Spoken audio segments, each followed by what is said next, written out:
Welcome back to my channel!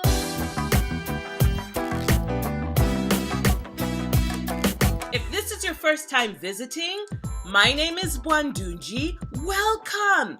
There's a subscribe button right there just for you. And to all the returning subscribers, thank you so much for being here.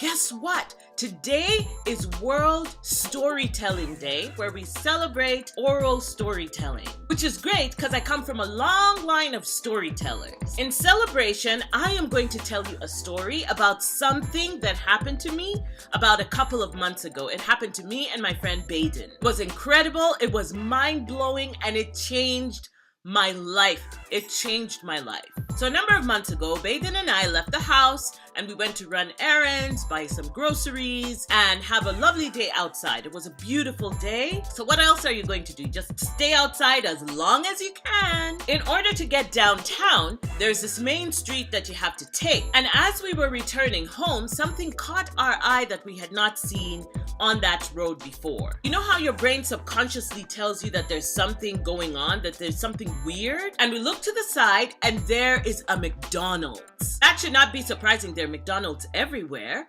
but there it was in a place that it had not been before. I don't think it had even been there when we were going downtown. And it wasn't half constructed. This was filled with people, and people were ordering food, and there were cars going through the drive-thru. So all indicators were that this McDonald's had been there for a while. Now we can accept many things about this universe that we don't understand because we don't have all the answers, and we're always finding out things that we did not know before. So the idea of a brand new McDonald's that had never been there before suddenly appearing was not something that caused us too much concern. So we laugh it off, we continue our conversation, and we come home. And because it is a beautiful day, we decide to park outside instead of in the garage because the car needs some sunshine too. We grab our shopping bags and we get to the front door, put the key in the door, turn it, and enter the house. And immediately, I got a sense that there was something very, very wrong. Just like what had happened on the main road that brought us home, there were just little things that were different in the house from the way that I had left it. And then we hear these footsteps, these running footsteps in our house. There were people in our house. Suddenly, standing in front of us is another Bwandungi and another Baden. They're wearing our clothes, they're wearing our faces, and they're staring at us with their mouths open, almost as wide as ours were, and we stood there just gaping at each other. So we're like, what is going on? And they're asking the same questions. It's like we all just stood there completely confused. Then the other Bwandungi invites us into our own house. And we get inside, and looking around the house, things were different. Things had changed, not drastically. The chairs at the dining room were arranged in a different order, and the shelf that I have in the dining room was filled with books. It has boxes and games and stationery stuff. So post-it notes, washi tape, pens. That's the kind of stuff that I keep on my shelf, but this one was filled with books. So for about an hour, we're barely speaking to each other because what are you going to do? Call the police and tell them that you are in your house? They'll think you're playing a prank on them and fine you. There's no hotline for theoretical physicists that you can call and say, something strange is happening here in my house. I need you to help me sort it out. And in any case, they're theoretical physicists. They're not actually handling machines that sew up gaps in the universe. We all understood that something really strange was happening. The first thing that usually happens when the lights go out in your house is that you go to the window and you open the curtains and check to see if other people in the neighborhood still have their lights. So it was time to go online and find out whether other people had experienced something like this. You know, if there were reports, if somebody had called the police, if it was on the news, it would be online somewhere. So we went online and we decided to do a search to figure out if anybody else was experiencing this. But of course, then it becomes confusing again. What do you type in Google search? There's another me in my house. What do I do? Or is the universe breaking down? Or I've met myself. What does this mean? Or what to do when you meet your doppelganger? And strangely enough, There are a plethora of stories online about people who have had instances of crossing dimensions or parallel universes or whatever you want to call it. They have crossed it. The bigger question becomes, what do you do now? Whose life is going to be lived? Whose reality is this? Who gets to call my mama? We couldn't find any solutions online, and after driving ourselves absolutely nuts, we decided, you know what? It's time to go to sleep. It was late anyway, so bedtime. I think I had the craziest dreams that night. It was nuts. How does this happen, and how do we reverse it? It seems really cool, but how do you proceed with your life? Because whose life is it going to be?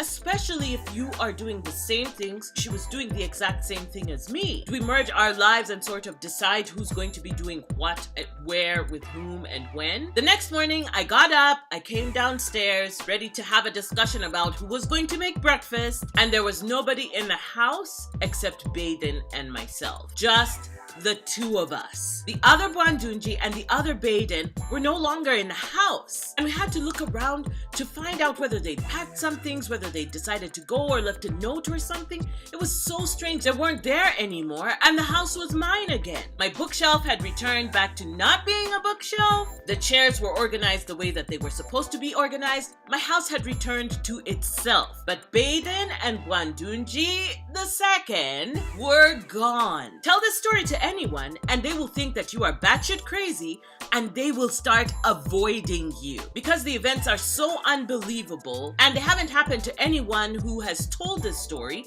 because it sounds crazy. So we just talk to each other about it and keep quiet like it's this big secret that we're holding back from the world, and not mention it outside these four walls. About a week after that, we were having dinner. We prepared a nice salad with some liver. It was a great meal. Delicious.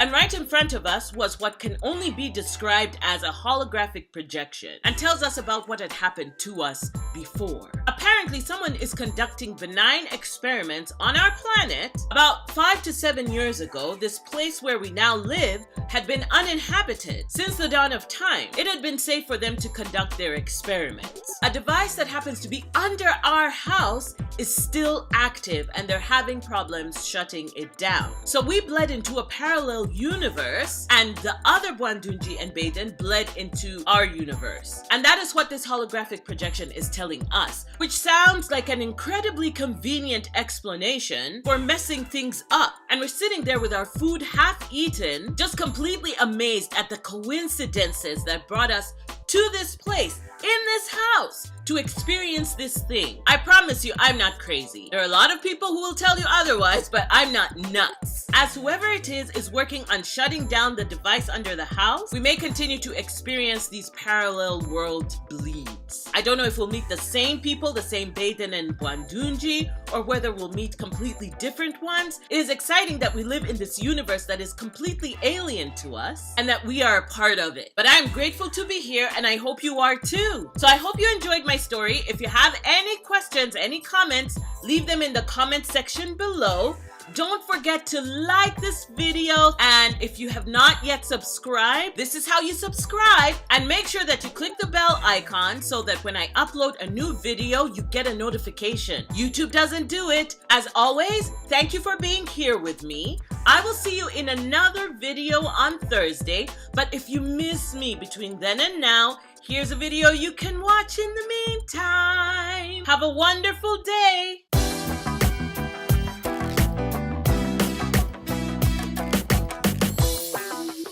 Como Maria, Alfea.